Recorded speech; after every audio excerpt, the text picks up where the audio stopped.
Tentang asal-usul berdirinya tempat wisata Kayu Tangan ini? Tentang Kampung Warna-Warni Jodiban ini gimana sih, Bu? Awalnya anak KKN ya, Mbak ya. Kalau dulu KKN ya. Kalau sekarang mungkin PM. Oh iya, pengabdian ya. masyarakat. Iya, kalau dulu KKN itu anak UMM Muhammadiyah Malang anak 8. Sebenarnya mereka bukan bikin kampung wisata, mereka cuma menghilangkan kesan kumuh sama warga lebih peduli lingkungan. Pengecatan belum selesai, banyak wisata masuk, akhirnya diresmikan jadi kampung wisata. Asal berdirinya itu, kalau kampung itu bukan berdiri, kalau berdiri itu sudah mulai dari zaman Majapahit sudah ada kampungnya.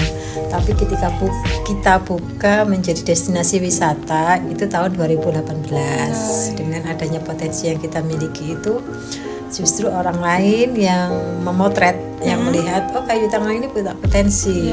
Jadi istilahnya ada peninggalan-peninggalan kolonial, ada beberapa rumah tua yang masih terjaga keasliannya, kemudian juga ada beberapa koleksi galeri-galeri yang menguatkan keheritekan. Nah, makanya di tahun 2018 itu dibuka untuk tempat wisata, dan ini kita nggak bangun ya, memang kampungnya ya sudah seperti ini.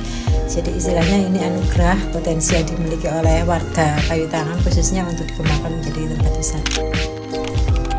Perkembangannya sendiri gimana tuh Ibu? Dari awal kampung ini udah ada sampai sekarang itu apa yang signifikan atau ada apa?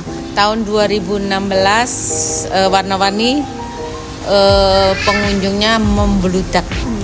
Ya, kita punya 4 pintu. Satu pintu kadang bisa habis 20 bendel tiket. Itu satu pintu. Apalagi sekarang ini pengunjung kita 80% turis asing. Awal dibukanya itu ya memang kalau kita bilang pro dan kontra itu tidak ya, tapi lebih ada warga yang pasif, warga yang bukan menolak, tapi istilahnya mereka memandang sebelah mata. Mereka belum tahu kenapa sih dibuka menjadi tempat wisata, itu bingung. Mereka belum paham tentang itu, jadi mereka hanya ya istilahnya pasif, tidak membantu, tapi ya tidak ngerecokin. Ya sudah, nggak apa-apa, kita tetap memberikan pemahaman, kemudian kita tetap jalan ya, walaupun ya pada waktu itu agak susah karena kita memang tidak ada dana dari manapun.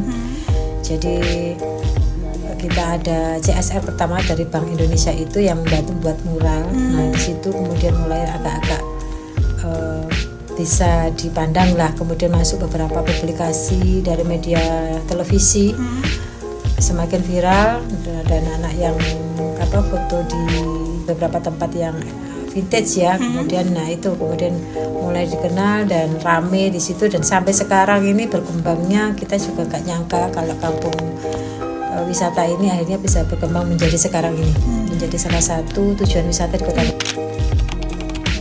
Kira-kira ada nggak ya Ibu, misalnya di sini tuh ada problem atau faktor yang menghambat dari perkembangan Kayu Tangan ini? Kalau problem sih tidak ada, yang menghambat itu tidak ada. Ya memang di awal saya bilang tadi pasif ya warganya, karena memang mereka tidak tahu atau belum paham kampung wisata itu seperti apa. Ketika kita sudah terkenal, akhirnya mereka bisa bangga, kemudian oh ini kampungku. Misalnya mereka bisa lihat di TikTok itu mereka akhirnya bangga dan membuka diri.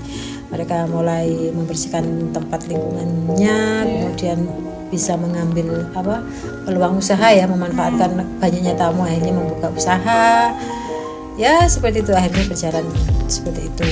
Kita butuh pengelolaan di situ, tapi dengan proses tadi kita akhirnya bisa belajar, kita bisa memilah mana hal-hal yang positif, apa yang harus dilakukan. Akhirnya dari proses, akhirnya kita bisa membuat sistem SOP, membuat paketan dan sebagainya.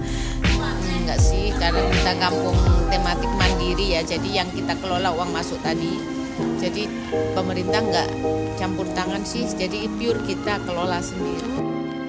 Kalau dari warganya sendiri ada problemnya atau Enggak sih, kalau sekarang ini kan warga sudah sadar bahwa kampungnya kampung wisata ya, jadi mereka juga peduli lingkungan, ramah pengunjung, jadi nggak ada masalah. Kalau dari bising-bising pengunjungnya gitu nggak terganggu ya Bu?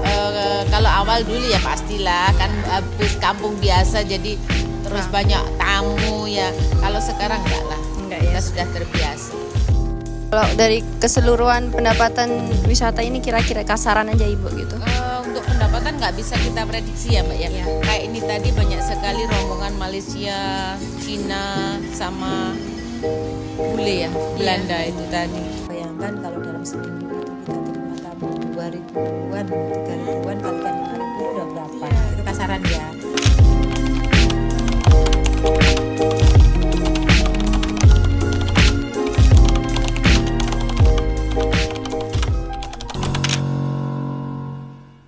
Orang-orang. Insya Allah tabarang Allah, bunda-bunda.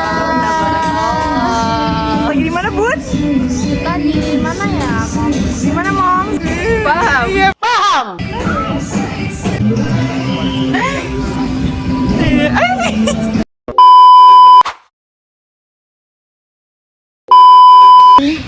Nggak tahu kita kelompok berapa ya? Apa kelima yang diduga pada tepar ini karena menunggu kelamaan. 2,000 years later.